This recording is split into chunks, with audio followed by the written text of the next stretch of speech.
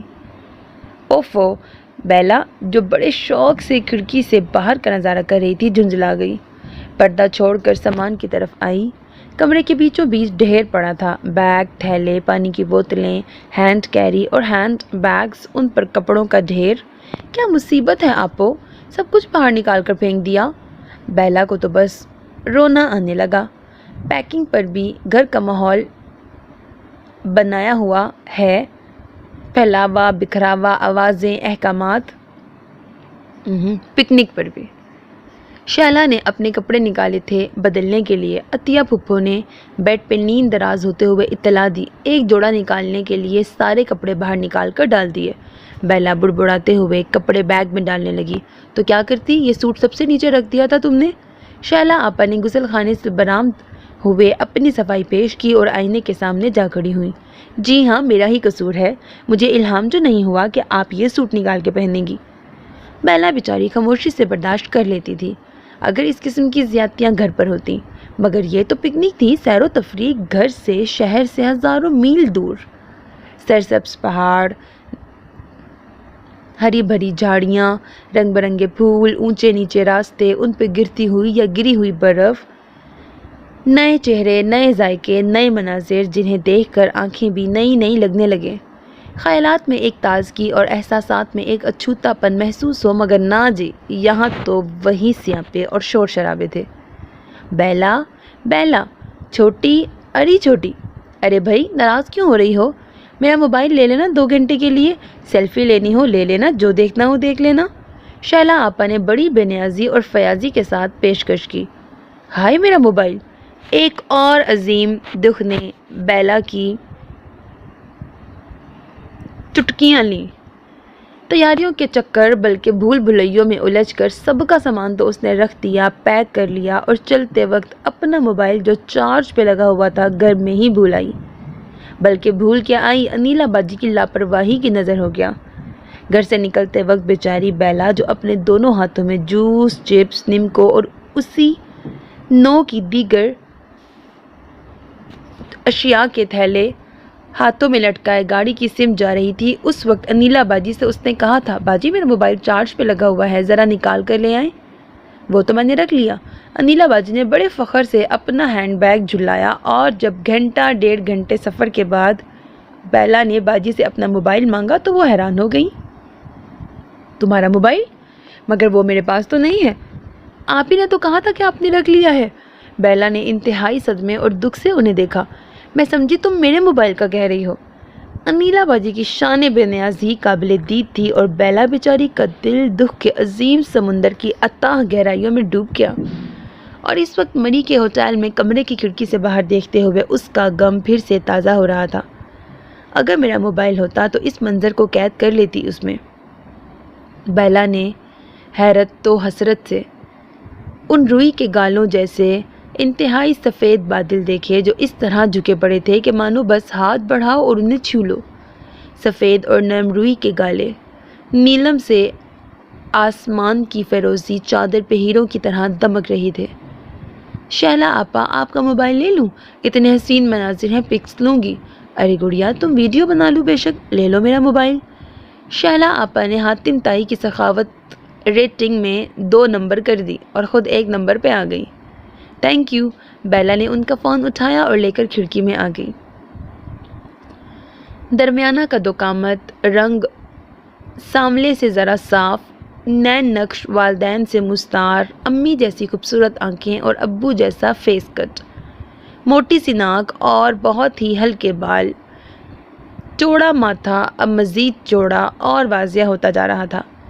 یہ فرمان عقیل تھا جو دنیا جہان کی بیزاری اپنے چہرے پہ سجائے، بلکہ تھوپے ہوئے اپنے کندھوں اور ہاتھوں میں بیگز اور تھیلے لٹکائے کمروں کے اوپر لکھے نمبر پڑھ رہا تھا، 4، 5، 6 اور 7۔ شکر ہے۔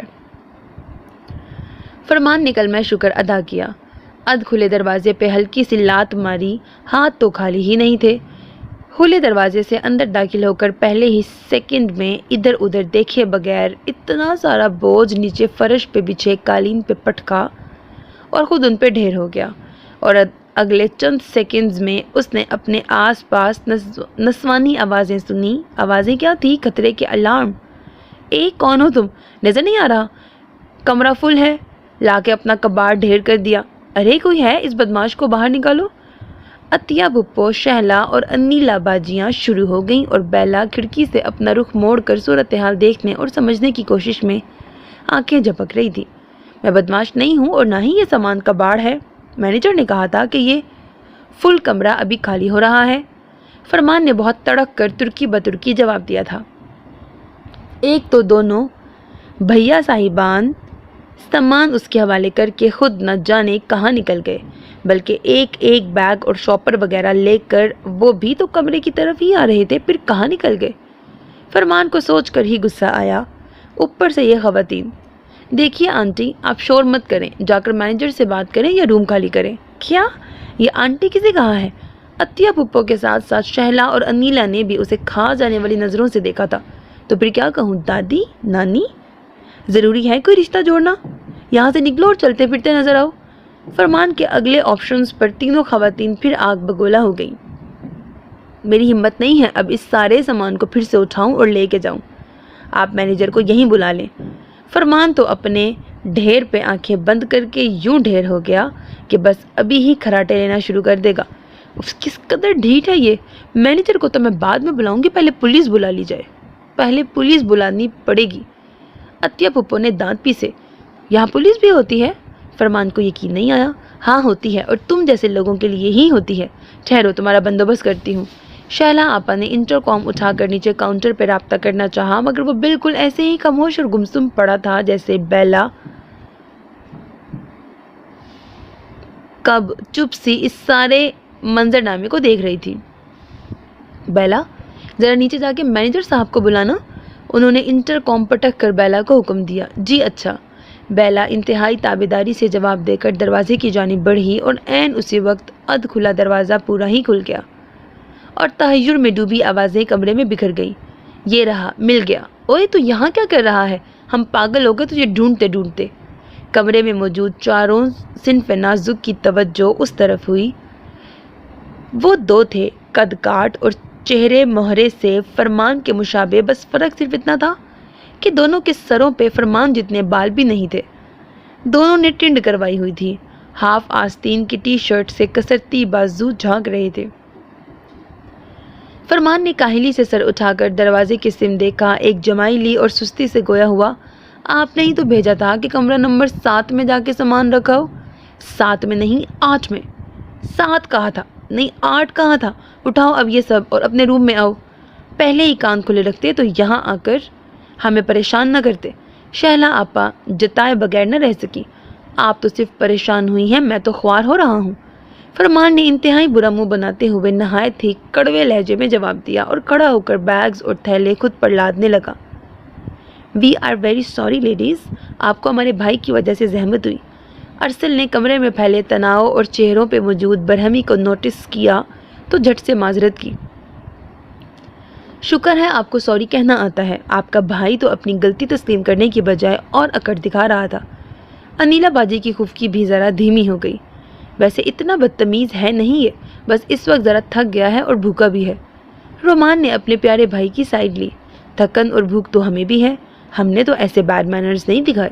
شہلا آپا نے بھی فرمان کی گوش مالی میں اپنا حصہ ڈالا۔ تو وہ گڈ مینرز تھے، پھر بیڈ مینرز کیا ہوتے ہیں؟ فرمان نے آنکھیں پھاڑ کے انہیں دیکھا، جسے شہلا آپا کی تیز نظروں نے دیکھ لیا اور فوراً ہی ان کی بھویں تن گئی۔ دیکھیے اپنے بھائی کو، کیسے گھور گھور کے مجھے دیکھ رہا ہے جیسے کچا چبا جائے گا۔ انہوں نے فوراً بھائی لوگ سے شکایت کی۔ چل مانو یار، جلدی کر۔ بھائی لوگ میں سے ایک بھائی نے پہلے شہلا آپا سے معذرت کی، پھر چھوٹے بھائی کو مخاطب کیا۔ مانو؟ بیلا جو بت بنی کڑی اتنی دیر سے یہ سارا تماشا بلکہ ڈرامہ دیکھ رہی تھی، ایک دم ہی کھلکھلا اٹھی۔ یہ تو بلی کا نام ہوتا ہے؟ اس کی زبان پھسلی۔ جی نہیں، باگڑ بلے کا نام بھی ہوتا ہے، جو کہ میں ہوں۔ فرمان نے اس بار کھا جانے والی نظروں سے بیلا کو دیکھا۔ یہاں تو ساری ایک سے بڑھ کے ایک ہیں۔ سامان خود پہ لاد کر وہ دروازے کی طرف بڑھا۔ اچھا آنٹی، سوری ونس اگین۔ ارسل نے عطیہ پھپھو کو مخاطب کیا اور اپنے پیچھے دروازہ بند کرتے ہوئے اچھا ہی ہوا کہ انہوں نے پھپھو کے تاثرات نہیں دیکھے، جنہوں نے دانت پیس کے پہلے ان لڑکوں کی پشت کو گھورا، پھر بتیجیوں کو دیکھتے ہوئے پھٹ پڑی۔ بتاؤ ذرا، ان اندھوں کو میں آنٹی لگتی ہوں؟ اندھے جو ہوئے، انیلا باجی نے لقمہ دیا، اور یقیناً پھپھو کی دلجوئی کے لیے دیا تھا کہ عمر کی چوتھی دہائی کو پار کیے ہوئے بھی 2-3 برس گزر چکے تھے۔ بے شک بہت خوبصورت اور سمارٹ سے ہی، لیکن وقت کے بے رحم ہاتھوں نے اپنے ہلکے ہلکے نشانات چہرے اور گردن پہ ثبت کرنے شروع کر دیے تھے، مگر ذہنی طور پر وہ ابھی تک بیبی تھی۔ انہیں اپنے لیے آنٹی، خالہ، پھپھو جیسے القابات زہر سے کم نہیں لگتے تھے۔ بھتیجیاں بچپن سے ہی آپو کہتی آ رہی تھیں، بس وہ ایک لفظ اور رشتہ انہیں قابل قبول تھا۔ اتنے میں عباد اندر داخل ہوا۔ تم کہاں چلے گئے تھے؟ کب سے انتظار کر رہے ہیں تمہارا، بھوک کے ہمارے دم نکلنے والا ہو رہا ہے۔ پھپھی بھتیجیاں عباد پر برس پڑیں۔ وہی بندوبست کرنے گیا تھا، بتا دیں یہی ناشتہ کرنا ہے یا باہر جا کر؟ عباد تھکا تھکا سا بیڈ پہ گر گیا۔ ظاہر ہے باہر ہی کریں گے، اتنی دور سے اتنی رقم خرچ کر کے یہاں کمرے میں بیٹھنے تھوڑی آئے ہیں۔ شہلا آپا نے چمک کر جواب دیا اور آئینے کے سامنے کھڑے ہو کر زلفیں سنوارنے لگی۔ مہنگی بہت ہے کھانے پینے کی چیزیں، عباد نے دبی زبان سے انہیں آگاہ کیا۔ پورے پاکستان میں ہی مہنگائی ہے، اب تفریحی مقامات کو کیا روئیں؟ عطیہ آپا نے دریا کو کوزے میں بند کیا اور پرس سے چھوٹا آئینہ نکال کر اپنی لپسٹک تازہ کرنے لگی۔ مال روڈ، اس پہ گری برف اور اس پر چلتے بلکہ دھنستے ہوئے آئس کریم کھانا، ایک خواب بھی پورا ہو جائے تو اندر تک خوشی ڈیرے ڈال لیتی ہے۔ بیلا نے آئس کریم ہاتھ میں پکڑی اور سب سے پہلے اس کا بائٹ لیا، پھر لانگ کوٹ کی جیب میں ہاتھ ڈال کر پیسے نکالنے چاہے اور ایک دم دل دھک سے رہ گیا۔ چلتے وقت عباد نے جیب کتروں اور لٹیروں سے اتنا ڈرایا تھا کہ اس نے اپنا کلچ ساتھ لانے کا ارادہ ملتوی کر کے اپنے پیسے شہلا آپا کے پرس میں ٹھوس دیے تھے۔ شہلا آپا کہاں ہیں؟ بیلا نے گھبرا کر ادھر ادھر دیکھا۔ وہ سب کافی آگے ایک چھوٹی سی دکان پہ گرم شعلیں دیکھ رہی تھیں۔ اف، کیسے بلاؤں انہیں؟ بیلا نے پریشان ہو کر آئس کریم والے کو دیکھا جو ادائیگی کا منتظر تھا۔ آئس کریم تو کھائیں، اپنی پگھل رہی ہے۔ ایک جانی پہچانی آواز پہ اس نے سر گھمایا۔ فرمان بھی ہاتھ میں آئس کریم پکڑے کھا رہا تھا، ساتھ ہی جیکٹ کی جیب سے پیسے نکال کر آئس کریم والے کو دیے۔ 2، ایک ان کی ایک میری۔ فرمان نے اپنی اور بیلا کی طرف اشارہ کیا۔ تھینکس، میں ابھی آپ کے پیسے دے دوں گی۔ بیلا نے کچھ پزل ہو کر اس کا شکریہ ادا کیا۔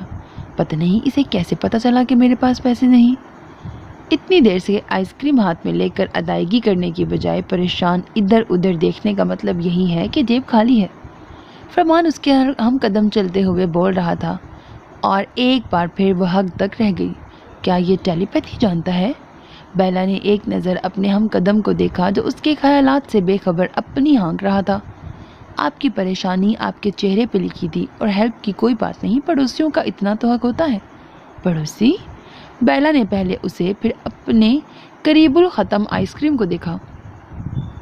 آپ کا روم نمبر 7، ہمارا 8، فرمان نے وضاحت کی۔ اوہ، بائی دا وے یہ تینوں خواتین آپ کی کیا لگتی ہیں؟ ایک پھپھو ہیں اور 2 بڑی بہنیں۔ سگی؟ کیا مطلب؟ ان تینوں کے مقابلے میں آپ بہت کم بولتی ہیں۔ فرمان نے دور سے ان تینوں کو دیکھ کر برا سا منہ بنایا جو شعلیں دیکھ کر اب آگے کی طرف چلتی ہی چلی جا رہی تھی۔ غالباً راستے میں کوئی ایسی دکان نہیں پڑ رہی تھی جو ان کی دلچسپی اور توجہ کھینچ سکے۔ میں کم تو نہیں بولتی، مگر آپ تو اجنبی ہیں، آپ سے کیا بات کروں؟ بیلا نے توجیہ پیش کی۔ غلطی سے آپ کے روم میں اگر آ گیا تھا تو کتنا ڈانٹا تینوں نے، آپ نے تو کچھ نہیں کہا۔ فرمان کو اس کا حسن سلوک یاد آیا۔ ہاں، مگر آپ میرا نک نیم سن کر ہنسی تھی۔ فرمان کو مان یاد آیا تو ذرا روٹے ہوئے لہجے میں شکایت کی۔ آپ نے مجھے بلی کہا تھا اور آپ نے خود کو باگڑ بلا کہا تھا۔ بیلا زیر لب مسکرائی۔ ٹھنڈی ٹھنڈی ہوا گدگداتی ہوئی گزر رہی تھی اور فرمان کا ذرا ناراض ذرا روٹے ہوئے لہجے میں بولنا اسے اور گدگدایا۔ آپ ذرا بھاگ کر آگے جائیں اور ان لوگوں کو روکیں۔ بیلا نے حکم تو نہیں دیا تھا، نرمی سے ہی کہا تھا، مگر وہ چلتے چلتے ایک دم بدک گیا۔ انہیں روکوں اور ڈانٹ کھاؤں؟ ارے اتنی خونخوار نہیں ہیں یہ لوگ۔ بیلا ہنسی۔ فرمان کو جانے کیوں وہ ہستی بہت اچھی لگی۔ مگر اس نے اظہار سے گریز کیا اور بھاگتا ہوا آگے بڑھ گیا۔ عطیہ پھپھو اور ان کی بھتیجیوں تک پہنچا۔ بیلا بی بی کا پیغام ان تک پہنچایا۔ تم سے کیوں کہا بیلا نے؟ شہلا آپا نے ترچھی نظروں سے اسے گھورا، کیونکہ اس وقت میں ہی ان کے پاس تھا۔ فرمان نے ان میں سے کسی سے بھی نہ دبنے کا فیصلہ کیا اور دو بدو جواب دیا، تم اس کے آس پاس کیا کر رہے ہو؟ عطیہ پھپھو اور بھی برہم ہوئی۔ اتنے میں بیلا وہاں پہنچ گئی۔ پہلے تو آپا سے پیسے لے کے فرمان کو آئس کریم کی ادائیگی کی۔ اس کے بے حد منع کرنے کے باوجود بھی وہ پیسے لینے پر اصرار کرتی رہی۔ فرمان وہاں سے چلا گیا۔ بیلا نے آئس کریم کا قصہ سنایا۔ اس لڑکے سے دور ہی رہو، بہت چلاک ہے اور حاضر جواب بھی، کتنے تڑ جواب دیتا ہے۔ انیلا باجی نے تنبیہ کی۔ بیلا نے نیم توجہی سے سر ہلایا۔ ساری توجہ سامنے دکان میں سجے برتن اور مختلف شو پیس پر تھی۔ لکڑی، شیشہ، مختلف میٹلز میں بنے آئٹمز۔ بیلا انہیں دیکھنے لگی۔ میرا خیال ہے اب واپس چلنا چاہیے، عباد بیچارہ اکیلا پڑا ہوا ہے روم میں، گھومنے پھرنے آیا تھا، آتے ہی بیمار پڑ گیا۔ پھپھو کو بھتیجے کا خیال آیا۔ چلیں؟ تینوں فوراً ہی راضی ہو گئیں۔ اگرچہ مزید تفریح کا جی چاہ رہا تھا، مگر ساتھ ہی عباد کا خیال بھی آ رہا تھا، جو سر درد میں مبتلا ہو کے ہوٹل کے کمرے میں اکیلا تھا۔ پروین کا فون آیا تھا، جواب مانگ رہی تھی۔ میں نے تو انکار کر دیا۔ چلتے چلتے عطیہ پھپھو نے لاپرواہی سے بتایا۔ کیا؟ اسے بھی انکار کر دیا؟ مگر وہ ٹھیک ٹھاک رشتہ تھا پھپھو، جاب بھی اچھی تھی، گھر گاڑی، فیملی بھی چھوٹی تھی۔ انیلا باجی نے حیرت اور صدمے سے پھپھو کو دیکھا۔ بیلا بھی شاکڈ تھی، اسے امید تھی کہ اس بار تو شہلا آپا کا رشتہ طے ہو ہی جائے گا، مگر پھپھو نے حسب سابق ایک بار پھر اچھے رشتے کو بھی ٹھکرا دیا تھا۔ شکل دیکھی تھی لڑکے کی، تھوڑی سیاہی اور گہری ہو جاتی تو الٹا توا ہی تھا۔ ہماری شہلا کو دیکھو، ماشاءاللہ دودھ ملائی سے بنی، ایسا دلہا تو یوں لگتا جیسے ہنس کے برابر کوا کھڑا ہو۔ پھپھو ہر رشتے میں اسی طرح مین میخ نکال کر اعتراضات جڑ کر انکار کر دیتی تھی۔ شہلا آپا ان کی ہاں میں ہاں ملاتی تھی۔ شادی کے معاملے میں بڑی حد تک پھپھو نے ان کا برین واش کیا ہوا تھا، اتنا اونچا اور اعلیٰ معیار بنا دیا تھا کہ اچھا بھلا رشتہ بھی نگاہوں میں نہیں جچتا تھا۔ معمولی باتوں اور معاملات کو جواز بنا کر منع کرنا ان کا وتیرہ بن گیا تھا۔ اس بار بھی کوئی اور جواز نہ ملا تو لڑکے کی رنگت کو نشانہ بنا کر انکار کر دیا۔ حالانکہ لڑکا اگرچہ ذرا سا سانولا تھا، مگر بہت پرکشش پرسنالٹی تھی۔ پھر نوکری، گھر گاڑی، فیملی، سب کچھ ویسا ہی تھا جیسا پھپھو اپنی بھتیجیوں کے لیے ڈیمانڈ کرتی تھی۔ انیلا باجی کو اس بار کا انکار اچھا نہیں لگا۔ اعتراض کر بیٹھی تو پھپھو چڑ گئی۔ اے لو بھائی، مدعی سست گواہ چست، جب تمہاری بہن کو کوئی اعتراض نہیں ہوا اس انکار پہ تو تمہیں کیوں اتنی فکر ہو رہی ہے؟ اتنی خوبصورت پڑھی لکھی لڑکی ایسے ہی آنکھیں بند کر کے ہاں کر دوں، کسی کو بھی تھما دوں؟ اوفو، میرا یہ مطلب تھوڑی تھا، میں تو ہاں بھائی تمہارے لیے کوئی مناسب رشتہ ہوا تو پہلے تمہاری کر دیں گے، مگر شہلا کی شادی تو میں وہیں کروں گی جہاں میرا دل ٹھکے گا۔ پھپھو نے ببانگے دہل اعلان کیا۔ انیلا باجی بیچاری خاموش ہو گئی۔ ویسے بے شک وہ مزاج اور زبان کی تیز تھی، مگر پھپھو کے سامنے بولنا آسان نہیں تھا۔ ایک کی دو نہیں بلکہ 4-6 سننی پڑتی تھی۔ پھر یہ بھی تھا کہ جب شہلا آپا کو ہی کوئی اعتراض اور فکر نہیں تھی، نہ ہی اس رشتے سے بھی انکار کا کوئی خاص اثر لیا تھا انہوں نے، تو انہیں یعنی چھوٹی بہن کو کیا ضرورت تھی اپنی ٹانگ یا زبان اڑانے کی؟ بیلا بھی چپ چاپ راستہ طے کر رہی تھی۔ اس کے ہوش سنبھالنے سے اب تک وہ کئی بار یہ معاملہ دیکھ چکی تھی۔ اس کی بھی سمجھ میں نہیں آتا تھا کہ پھپھو ہر اچھے بھلے رشتے میں نقص نکال کر کیوں انکار کر دیتی تھی۔ بے شک شہلا آپا بہت خوبصورت تھیں، پڑھی لکھی اور قابل، مگر کب تک رہنا تھا یہ رنگ و روپ؟ وقت بڑی ظالم شے ہے، حسین سے حسین چہروں کی آب و تاب ماند کر دیتا ہے۔ مگر اس گزرتے وقت سے نہ پھپھو خائف تھی، نہ ہی شہلا آپا خوفزدہ تھی۔ دراصل عطیہ پھپھو نے بچپن سے ہی ان کی اتنی تعریفیں کی تھیں اور انہیں بانس پہ بلکہ آسمان پہ چڑھایا تھا، اور وہ اب تک آسمان پر ہی براجمان تھی۔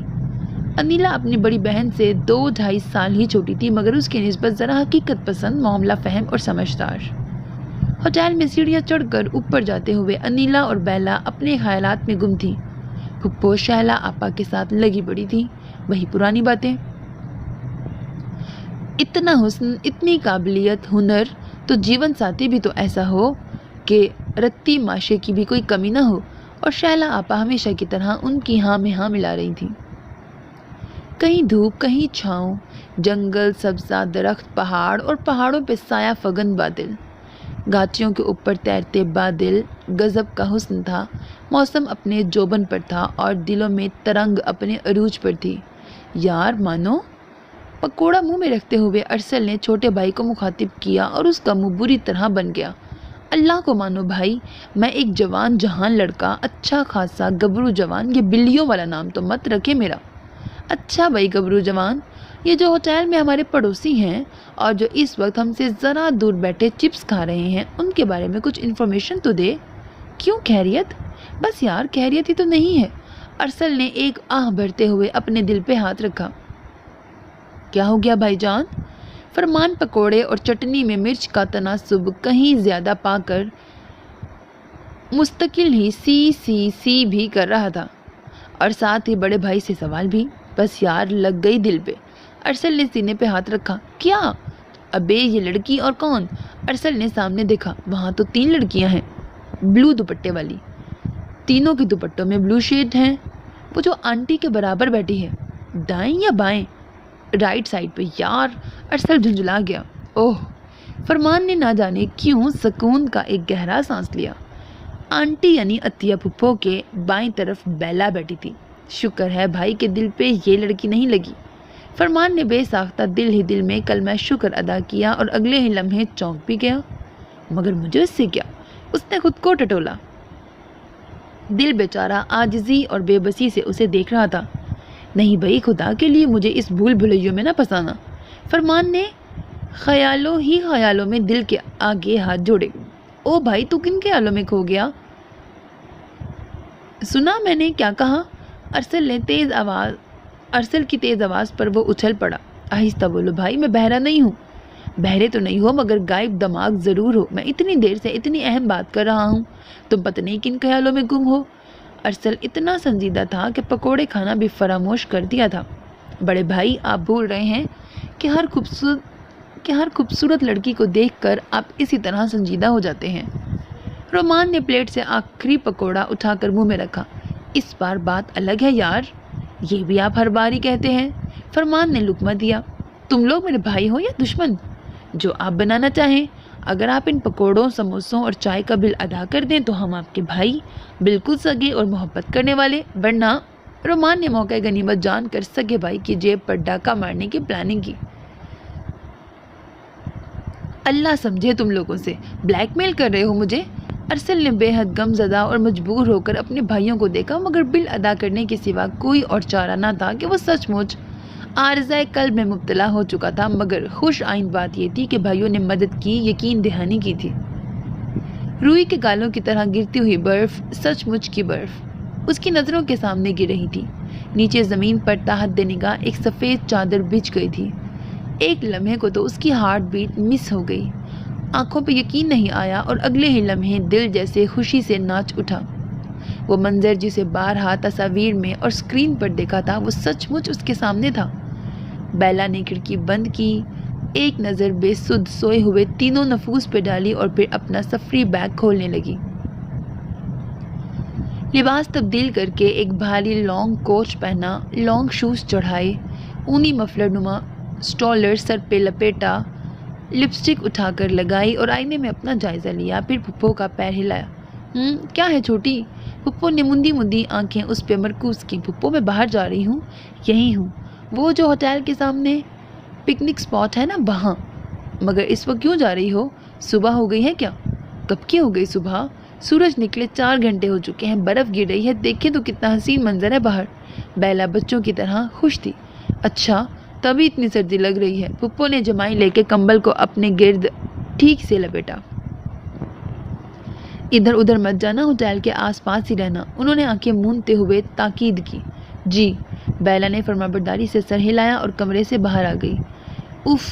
برف کی سفید چادر گو کہ بہت دبیز تو نہیں ہوئی تھی، پھر بھی چلتے ہوئے اس میں بوٹوں کا دھسنا ایک نیا تجربہ، نیا مزہ تھا۔ سائے سائے کرتی گرتی ہوئی برف خود پہ محسوس کرنا بڑا گدگدا دینے والا مرحلہ اور تجربہ تھا۔ ارے مس بیلا، آپ یہاں؟ مانوس آواز میں خوشی کی چہکار پر بیلا نے سامنے دیکھا۔ آپ بھی باہر نکلے ہوئے ہیں؟ کون بے وقوف اس موسم کو کمرے میں بند ہو کے گزارے گا؟ فرمان نے بے ساختہ جواب دیا۔ خاصے عقل مند اس وقت باہر نظر آ رہے ہیں۔ بیلا نے ارد گرد نگاہ دوڑائی۔ بہت سے منچلے چاروں جانب نظر آ رہے تھے۔ آپ نے یقیناً ناشتہ تو نہیں کیا ہوگا؟ درست اندازہ ہے۔ بیلا نے سامنے ہاتھ پھیلایا۔ گلوز کے اندر ہتھیلیوں میں عجیب سی سنسناہٹ تھی۔ چلیے آج آپ کو اچھا سا ناشتہ کرواؤں، فرمان نے آفر کی۔ میری جیب میں پیسے ہیں۔ بیلا نے اپنے کوٹ کی جیب تھپتھپائی۔ کیا حرج تھا، بھول جاتی؟ فرمان نے منہ لٹکایا جیسے کسی اعزاز سے محروم ہو گیا ہو۔ پپو اور اپیا ابھی آ رہی ہیں، عباد بھائی کے ساتھ۔ ہم سب ایک ساتھ ناشتہ کریں گے۔ بیلا برف کے چھوٹے بڑے گولے بنا کر رکھ رہی تھی۔ اچھا ایک کپ چائے ہو جائے؟ فرمان نے ہار نہیں مانی۔ ہم چائے نہیں پیتے، ایک شان بے نیازی کے ساتھ جواب ملا۔ کیا کراچی میں رہتی ہو اور چائے نہیں پیتی؟ نام ڈبوا دیا ہمارے شہر کا۔ فرمان نے افسوس کا اظہار کیا۔ خیر، نام دبونے کے لیے اور کچھ لوگ کافی ہیں، اور ویسے بھی ہم یہاں چائے نہیں کافی پئیں گے۔ بیلا نے چھوٹے بڑے برف کے گولے ایک خاص ترتیب سے ایک کے اوپر ایک رکھے۔ محترمہ سنو مین بنا رہی ہیں اور سامنے جیتا جاگتا انسان کھڑا ہے، اس پر کوئی توجہ نہیں۔ فرمان نے کلس کر سوچا۔ اگر آپ برا نہ مانے تو ایک بات کہنی تھی۔ کچھ ساعتوں کے توقف کے بعد فرمان نے نہایت تہذیب اور شائستگی سے عرض کیا۔ جی کہیے۔ سنو مین بنانے میں مگن بیلا نے سرسری سے لہجے میں جواب دیا۔ وہ بات یہ ہے کہ اچھی خاصی ٹھنڈ میں بھی فرمان کا حلق خشک ہونے لگا اور اس کی ہمت جواب دینے لگی۔ پتہ نہیں ہے محترمہ کیا سمجھیں، کیا ری ایکشن ہو۔ اپنی بات کہتے کہتے فرمان نے خاموش ہو کر سوچا۔ کیا ہوا؟ بیلا نے حیرانی سے سوال کیا۔ دیکھیے ہم کوئی چھچھورے، لوفر اور بدماش نہیں ہیں، بہت شریف لڑکے ہیں اور انتہائی معزز خاندان سے تعلق ہے ہمارا۔ وہ کہنا کیا چاہ رہا تھا اور کہہ کیا گیا؟ فرمان کا جی چاہا اپنے سر پہ ایک زوردار چپت مارے۔ میں جانتی ہوں آپ شریف انسان ہیں، نہ ہوتے تو اتنی بات کرنے کی اجازت نہیں دیتی آپ کو۔ بیلا نے سر اٹھا کر سنجیدگی سے کہا۔ اگر میں کچھ کہوں تو آپ پلیز مجھے غلط تو نہیں سمجھیں گی؟ یہ تو آپ کی بات پہ ڈیپینڈ کرتا ہے۔ بیلا اپنی آنکھوں میں حیرانی سمیٹے سیدھی ہو گئی۔ سنو مین اپنی سیاہ بٹن آنکھوں سے ان دونوں کو دیکھ رہا تھا۔ انسان وہ کیوں نہیں کہتا جو کہنا چاہتا ہے؟ آئیں بائیں شائیں کیوں کرتا رہتا ہے؟ ادھر ادھر کی کیوں ہانکتا رہتا ہے؟ میں اچھا چھوڑے بات میں صحیح۔ فرمان یکدم وہاں سے پلٹ گیا۔ سچ مچ عجیب ہے۔ بیلا کی نگاہوں نے کچھ دیر اس کی دور ہوئی پشت کا تعاقب کیا، پھر سر جھٹک کر سنو مین مکمل کرنے میں منہمک ہو گئی۔ فرمان ہوٹل کے کمرے میں پہنچا۔ ارسل اور رومان کی تیاریاں آخری مراحل میں تھیں۔ دونوں نے جینز شرٹس کے ساتھ اوپر خوب گرم جیکٹ پہنی ہوئی تھی۔ سر پر گرم ٹوپیاں، گلے میں مفلر، ہاتھوں میں دستانے، اونی موزے، ان پر لانگ شوز۔ فرمان کے اندر داخل ہوتے ہی ارسل کے پرفیوم سپرے کرتے ہاتھ تھم گئے۔ کیا ہوا؟ انتہائی بے چینی سے اس نے فرمان کو دیکھا۔ کچھ نہیں۔ فرمان نے اپنی چترالی ٹوپی سر سے اتار کر سر پہ ہاتھ پھیرا۔ نمبر نہیں لیا؟ نہیں۔ کیوں؟ صدمے کے گہرے بادل ارسل کے چہرے پہ چھا گئے۔ کیونکہ یہ اتنا آسان کام نہیں ہے جتنا کہ آپ نے سمجھ لیا ہے، فرمان نے جتایا۔ مگر وہ تو تجھ سے بات کر لیتی ہے، تیرے لیے کیا مشکل تھا؟ وہ اس لیے بات کر لیتی ہے کہ مجھے ایک شریف انسان سمجھتی ہے۔ اب میں اس سے یہ کہتا ہوں کہ میرے بھائی جان آپ کی آپا جان پہ بری طرح لٹو ہو گئے ہیں، راتوں کی نیند اور دن کا چین گنوا بیٹھے ہیں، اسی لیے آپ ان کا سیل فون نمبر عنایت فرما دیں۔ ہاں تو کہہ دیتا، کہہ کر تو دیکھتا۔ ارسل نے اپنے نکمے اور بزدل بھائی کو گھور کے دیکھا۔ ایک کام کہا وہ بھی نہیں کیا۔ جی ہاں کہہ دیتا اور اپنی عزت کا جلوس نکلتے دیکھتا۔ فرمان بری طرح تپ گیا۔ ایک تو ابھی تک ناشتہ نہیں کیا، اتنی پیاری ٹھنڈ میں چائے کی طلب اپنی انتہا پر تھی، وہ بھی ابھی تک نہیں پی، اوپر سے بھائی جان کی جرح جیسے وہ علادین کے چراغ کا جن ہے۔ ابے تجھے اپنی عزت کی پڑی ہے، میری جان پہ بنی ہوئی ہے۔ ارسل جھنجھلا گیا۔ بھائی جان اب خود ہی بات کر لینا، رومان نے مداخلت کی۔ یہی کرنا پڑے گا، تم دونوں نکمے، بالکل نکمے بھائی ہو، کسی کام کے نہیں۔ ارسل نے ہاتھ میں پکڑا پرفیوم جگہ پہ رکھا۔